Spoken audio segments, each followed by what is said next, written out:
Kerja motor DC sangat sederhana. Kita dapat melihat bahwa ketika penghantar arus ditempatkan dalam medan magnet, ia mengalami gaya tertentu ke arah tertentu. Konstruksi dasar motor DC berisi jangkar pembawa arus yang terhubung ke pasokan dan melalui segmen komutator, dan sikat jangkar ditempatkan antara kutub utara dan selatan. Permanen atau elektromagnet dalam model dasar satu putaran. Konduktor ditempatkan di antara dua kutub yang berlawanan.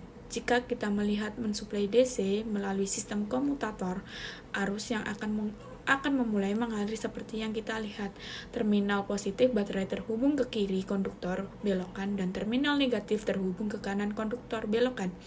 Seperti yang kita lihat dalam model kutub utara magnet ditempatkan di dekat sisi kiri dan kutub selatan ditempatkan di dekat kanan sisi belokan arus, dan sisi kiri mengalir ke dalam dan sisi kanan mengalir keluar. Seperti yang kita lihat, konduktor dimasukkan ke dalam arus dan merekatkan di medan magnet keduanya. Keduanya mengalami gaya mekanik yang bekerja pada arah. Gaya mekanik dapat dengan mudah ditentukan dengan menerapkan aturan tangan kiri. Fleming untuk melakukan ini dengan merentangkan ibu jari telunjuk dan jari kedua sehingga semuanya berada di 90 derajat satu sama lain. Dengan itu, jika jari telunjuk adalah garis panjang arah medan magnet dari kutub utara ke kutub selatan, dan jari kedua adalah garis panjang arah arus dan konduktor sisi kiri, maka ibu jari menunjukkan arah gaya mekanik sama jika jari telunjuk adalah garis panjang arah medan magnet dari kutub utara ke kutub selatan, dan jika kedua garis adalah panjang arah arus dan konduktor sisi kanan ibu jari, maka ibu jari menunjukkan arah gaya mekanik. Karena ini ke atas dan gaya ke bawah. Pada belokan satu, torsi dihasilkan ketika belokan berputar searah jarum jam seperti yang ditunjukkan. Setelah putaran, belokan tiba posisi vertikal terhadap medan magnet. Pada posisi ini tidak ada arus dalam konduktor karena konduktor belok, dan sikat beristirahat di antara kedua mutator yang tenang. Maka tidak ada gaya yang bekerja pada konduktor karena momen inersia belokan terus berputar dan datang horizontal. Lagi posisi konduktor telah diubah, yang sebelumnya di posisi kiri menjadi kanan dan yang sebelumnya di posisi kanan menjadi kiri. Pada posisi itu, maka kita dapat menentukan gaya mekanik dengan menerapkan aturan tangan kiri. Fleming ini dilakukan untuk melakukan regangan ibu jari kiri dan kedua sehingga semuanya berada pada 90 derajat satu sama lain. Jadi jika jari telunjuk adalah garis yang searah dengan medan magnet, yaitu dari kutub utara ke kutub selatan, dan jari kedua sejajar dengan arah A, arus konduktor sisi kiri, kemudian ibu jari menunjukkan arah gaya mekanik. Ini jelas ke atas jika kita telunjuk adalah garis yang searah dengan medan magnet, yaitu dari kutub utara ke kutub selatan, dan jari kedua sejajar dengan arah arus pada penghantar sebelah kanan. Kemudian form menunjukkan arah gaya mekanik ini dijelaskan ke bawah. Di sini kita dapat melakukan gaya ke atas dan ke bawah. Belokan cenderung berputar ke arah jarum jam. Dari penjelasan itu kita dapat sampaikan bahwa kesimpulannya di sini dalam model ini kita dapat melihat bahwa konduktor manapun yang mendekati kutub selatan mengalami gaya mekanik ke atas.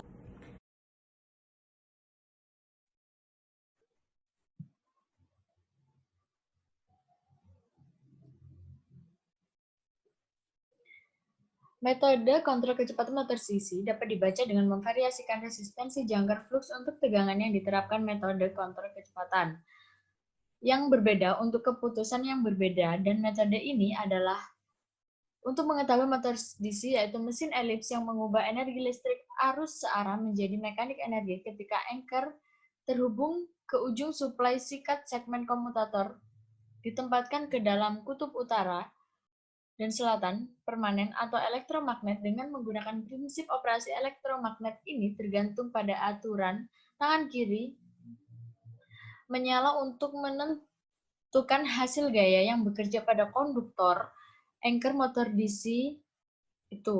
Nah, dalam video ini kita akan mempelajari metode kontrol kecepatan yang berbeda dari motor DC. Kecepatan motor Keputusan metode yang dikendalikan dengan metode kontrol flux mulai di bawah 1 ke dinamo dan metode kontrol statis terbalik 3 papan metode. Kontrol tegangan adalah metode kontrol dua jenis kontrol tegangan ganda B with the system metode kontrol flaps. Dalam metode ini kecepatan motor DC berbanding terbalik dengan flux per kutub yang dengan mengurangi flux dan kecepatan dapat ditingkatkan. Sebaliknya, kontrol yang benar flux dibalik adalah ditambahkan secara seri dengan belitan medan akan meningkatkan kecepatan. Karena flag ini akan berkurang sehingga arus medan relatif kecil dan mengisyaratkan rugi tembaga berkurang. Metode ini cukup efisien dinamo dan metode kontrol statis nyata. Kaki motor DC berbanding lurus dengan IMF belakang yang berarti ketika tegangan lurus suplai V dan resistensi jangkar RA dijaga konstan. Kecepatan berbanding lurus dengan arus jangkar yaitu jika kita menambahkan hambatan seri dengan jangkar ia berkurang dan karena kecepatan juga berkurang, semakin besar hambatan seri dan jangkar semakin besar penurunannya dalam kecepatan. Kata ganda adalah kontrol. Dalam metode ini, medan shunt terhubung ke tegangan menarik dan anchor adalah S, disuplai dengan tegangan yang berbeda. Di titik anchor ditarik dengan bantuan garda Swiss yang sesuai kecepatan kira-kira sebanding dengan tegangan anchor. Sistem linear. Apa sistem linear kerja ini digunakan di mana kontrol kecepatan motor ini sangat sensitif diperlukan. Misalnya ekskavator, listrik elevator, dan lain-lain. Susunan sistem ini yaitu dengan ammeter motor M2 yang kecepatannya akan dikontrol tegangan output. Generator Z dapat divariasikan dari 0 sampai kuning maksimum melalui pengatur medannya dan karenanya tegangan jangkar motor M2 sangat lancar, maka kontrol kecepatan motor DC yang sangat halus dapat diperoleh dengan metode ini. Kecepatan motor CSI dikendalikan dengan metode pukulan start, metode control flash, method control flux, 4 jenis field diverter, ke amateur diverter 3 tip field control untuk paralel medan kumparan liling B variable resistensi seri dengan dinamo seri C, metode kontrol paralel medan 4A, putar resistensi variabel terhubung paralel ke medan stress resistor. Variabel ini disebut sebagai pengalih. Jumlah arus yang diinginkan. Amateur diverter dibalik terhubung melintasi meta. Untuk torsi beban konstan yang diberikan jika arus prematur menurun flux, maka peningkatan arus diambil suplai fluxnya akan meningkat selanjutnya. Kecepatan motor akan menurun. Kontrol film tab adalah menunjukkan pada gambar kumparan medan magnet dibagi jumlah putaran itu kita dapat memilih nilai flux yang berbeda dengan memilih nomor yang berbeda putaran kumparan medan paralel. Dalam metode ini,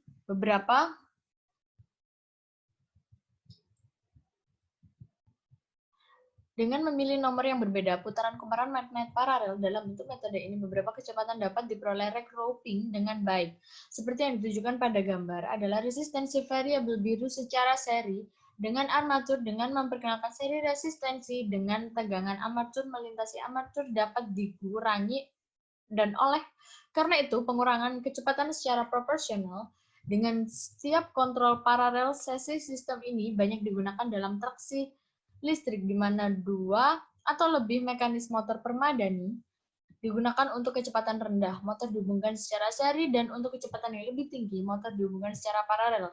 Ketika secara seri, motor memiliki arus yang sama melewati mereka, meskipun tegangan di setiap motor dibagi akhirnya paralel, tegangan melintasi adalah motor sama walaupun saat ini terjadi pengembang.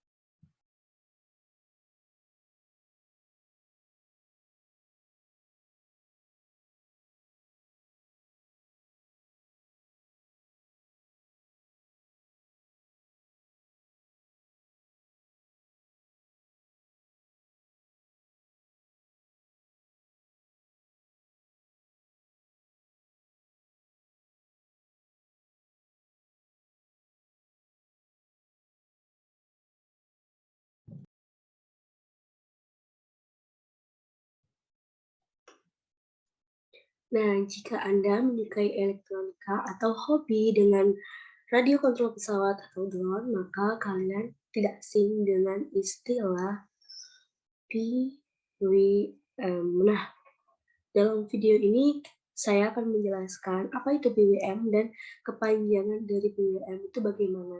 Nah, simak yuk video berikut ini.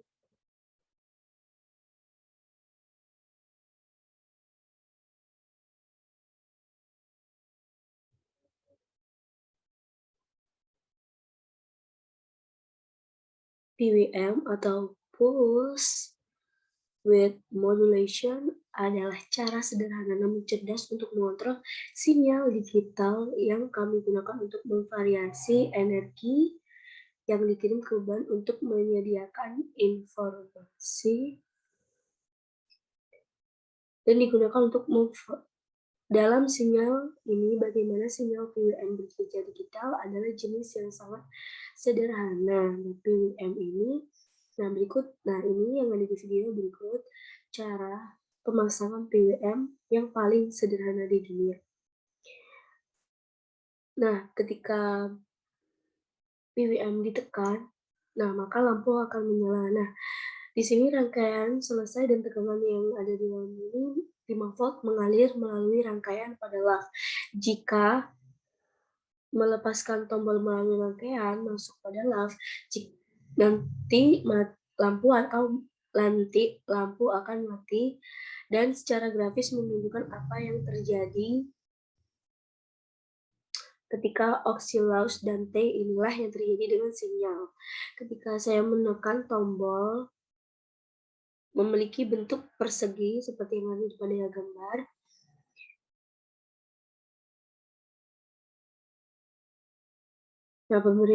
Seperti ada yang gambar ini, nanti pemberitahuan hal ini memiliki bentuk persegi karena tegangan langsung meningkat dari 0 menjadi 5 volt. Dan sebaiknya dalam hal ini utama harus Anda memahami bahwa sinyal hanya memiliki dua keadaan. Nah, dalam hal tersebut 5 volt dan 0 volt. Nah, kenapa Anda dapat mewakili data biner seperti yang pada gambar yaitu 0 dan 1 atau rendah dan tinggi ketika sinyal kami mencapai 5 volt. Kami mengatakan itu adalah I dan mewakili I ketika 0 volt. Rendah atau biner. Frekuensi sinyal PMW harus konstan. Begitu juga dengan durasi setiap pulse.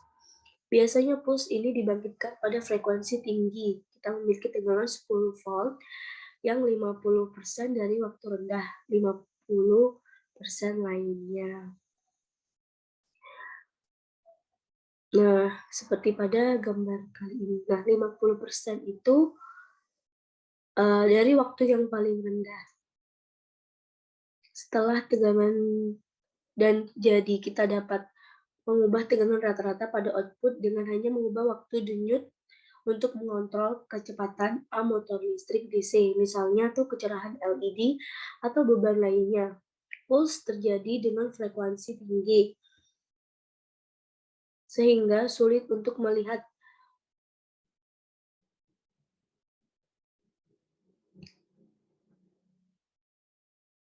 frekuensinya dalam beban maupun dalam LED.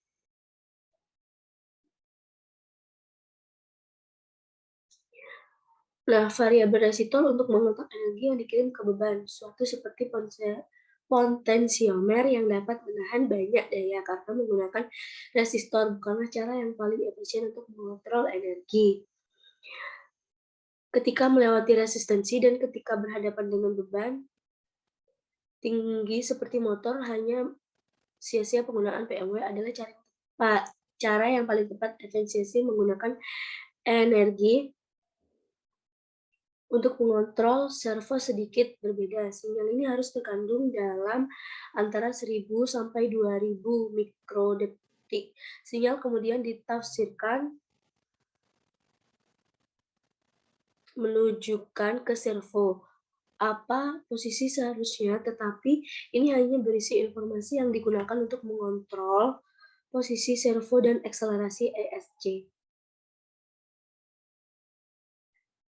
Tapi seperti yang saya katakan tadi, itu hanya informasi dan tidak dapat digunakan untuk mengontrol motor listrik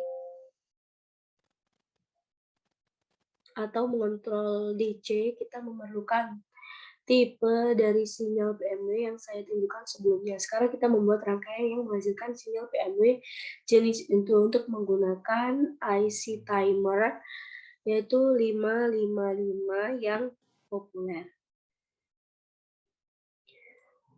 Nah, seperti yang ditunjukkan pada gambar berikut.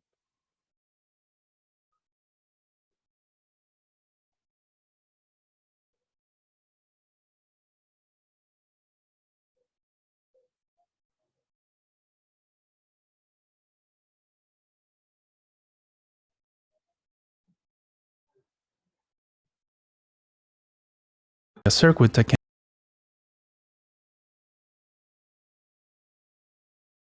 juga komponen murah lainnya seperti potensiometer yang akan memungkinkan kita untuk mengontrol siklus tugas sinyal. Kita dapat menemukan skema untuk membuat sirkuit dengan deskripsi video ini. Kita akan membuat prototipe sirkuit ini pada breadboard first.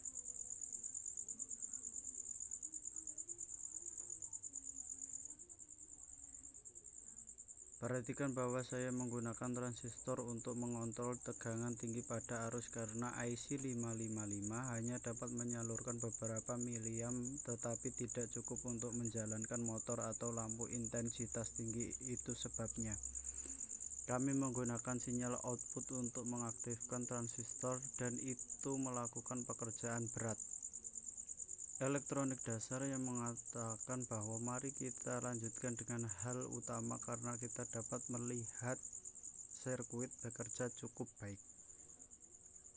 Sekarang kita akan melakukan secara permanen pada papan prototyping PCB.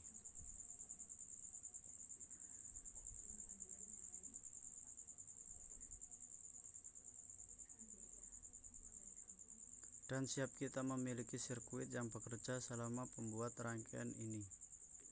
Saya melakukan beberapa kesalahan karena itu adalah kebingungan besar ketika bekerja dengan port semacam ini, tetapi akhirnya saya melakukan pada output. Saya meletakkan dua jenis konektor yang berbeda, satu untuk baterai saya sendiri dan yang lainnya adalah DC konektor jack. Untuk adaptor daya berfungsi sangat baik, tetapi tidak terlihat terbaik jika Anda ingin terlihat profesional. Kita dapat memesan desain dengan JLC PCB, jadi saya akan pergi dengan mudah dan perangkat lunak online gratis yang digunakan untuk membuat sirkuit PCB. Anda dapat memesan hingga 10 PCB hanya dengan $2 ditambah pengiriman jika itu yang pertama waktu Anda memesan dengan mereka. Anda akan memiliki diskon dalam harga pengiriman produksi desain. Anda hanya membutuhkan waktu 24 jam. Semua link dalam deskripsi ini bahwa jadi saya akan melanjutkan untuk memesan 5 port ini karena saya tidak membutuhkan 10 dari mereka apapun yang Anda pilih. Harganya akan tetap $2 dan setelah beberapa hari saya mendapatkan paket dengan PCB. Saya ini adalah versi 1.0 tetapi akan memesan satu set PCB seperti ini. Menyolder semua komponen dalam PCB ini sangat mudah dan juga hanya beberapa komponen dan ini adalah hasil akhir dan bekerja dengan sempurna.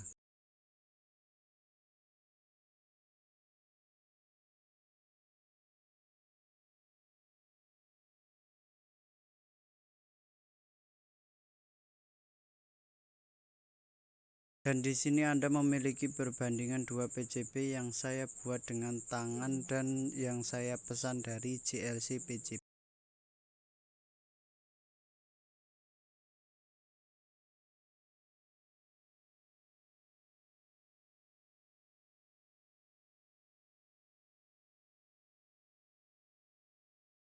Dan di sini Anda memiliki perbandingan 2 PCB yang saya buat dengan tangan dan yang saya pesan dari JLC PCB. Dengan mengunggah sketsa dari contoh yang disertakan dalam Arduino IDE, disebut analog in out serial, Anda hanya memerlukan potensiometer dan transistor MOSFET. Sketsa ini dirancang terutama untuk mengontrol kecerahan LED, tetapi pada dasarnya kontrol PMW yang sama dengan bantuan transistor MOSFET. Kita dapat mengontrol beban kuat lainnya.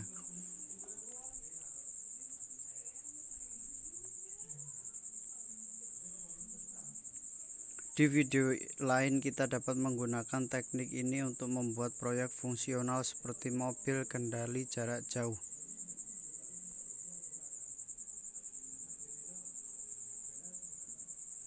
Oke guys, video ini membutuhkan waktu sekitar 2 minggu atau 36 jam kerja. Saya akan sangat menghargai jika Anda menyukai video ini. Bagikan atau tinggalkan komentar, juga pertimbangan untuk berlangganan. Jika Anda tidak ingin ada video lain seperti ini dalam waktu dekat. Untuk saat ini saya harap Anda menyukai video ini dan sampai jumpa di proyek berikutnya. Sekian, terima kasih.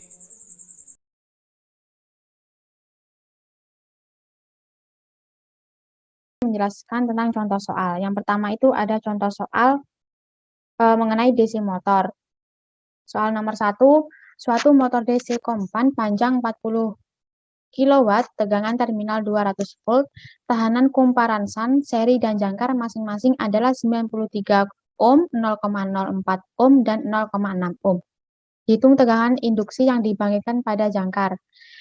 Dijawab, RS total sama dengan RS plus RA sama dengan 0,04 plus 0,6 sama dengan 0,64 ohm.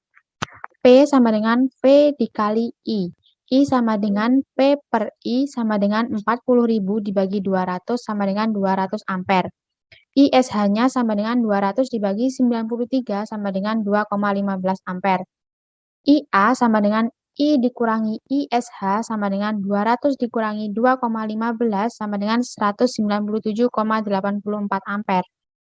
Maka EB-nya sama dengan VT dikurangi IA dikali RA min IA dikali RS sama dengan 200 dikurangi 197,84 dikali 0,6 dikurangi 197,84 dikali 0,04.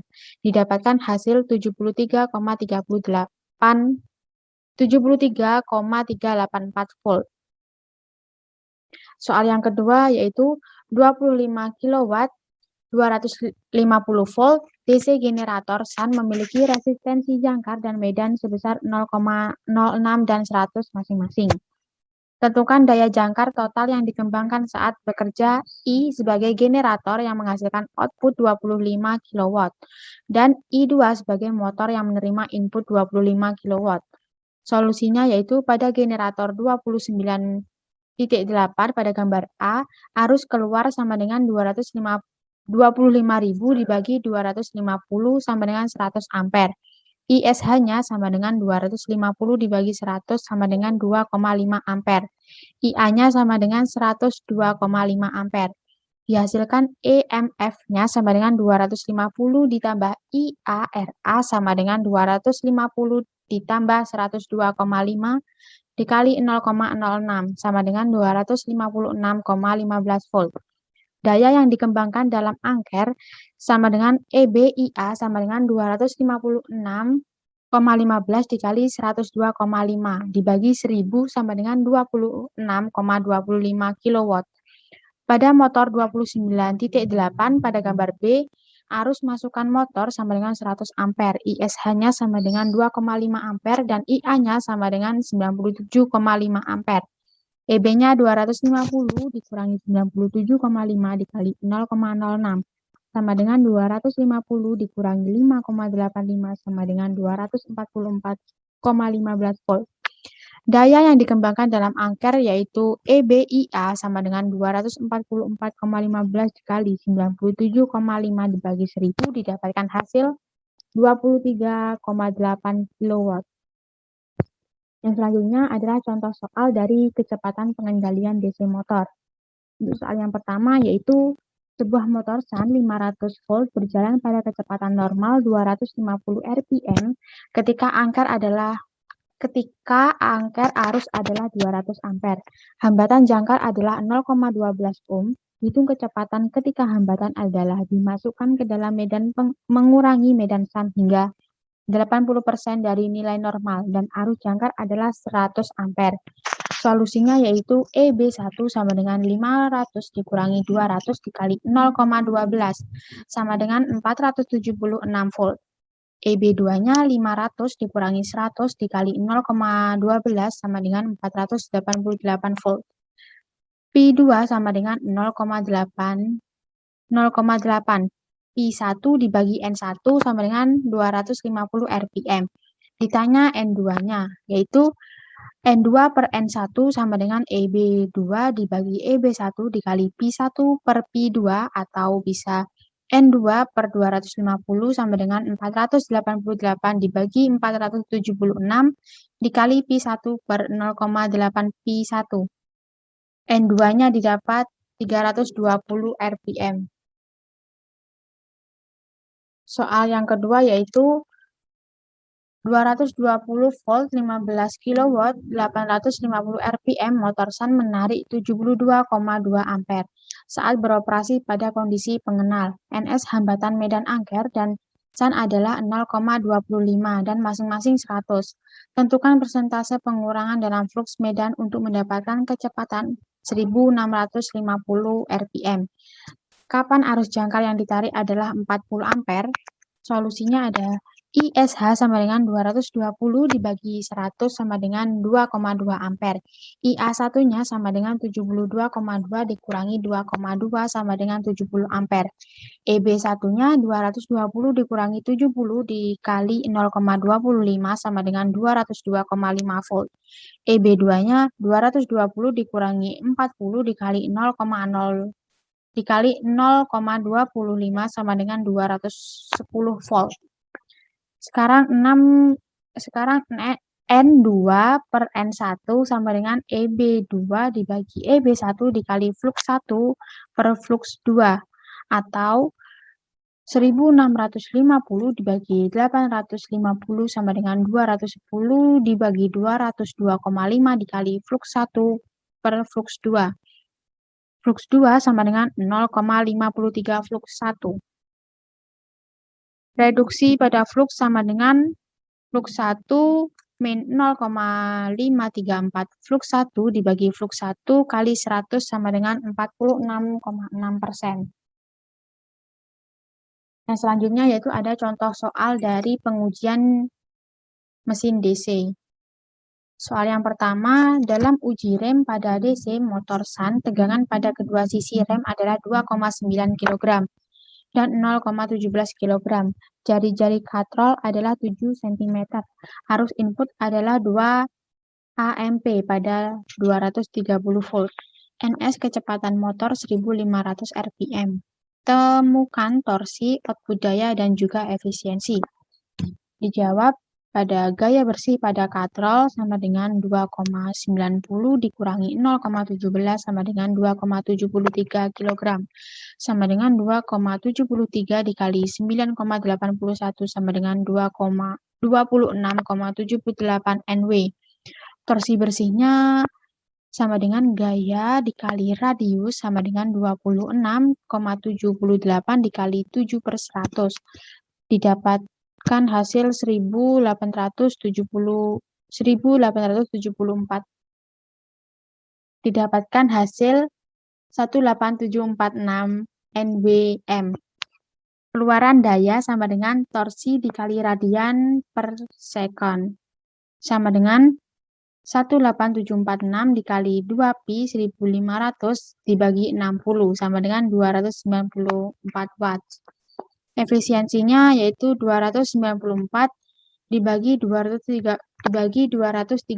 dikali 2 sama dengan 0,639.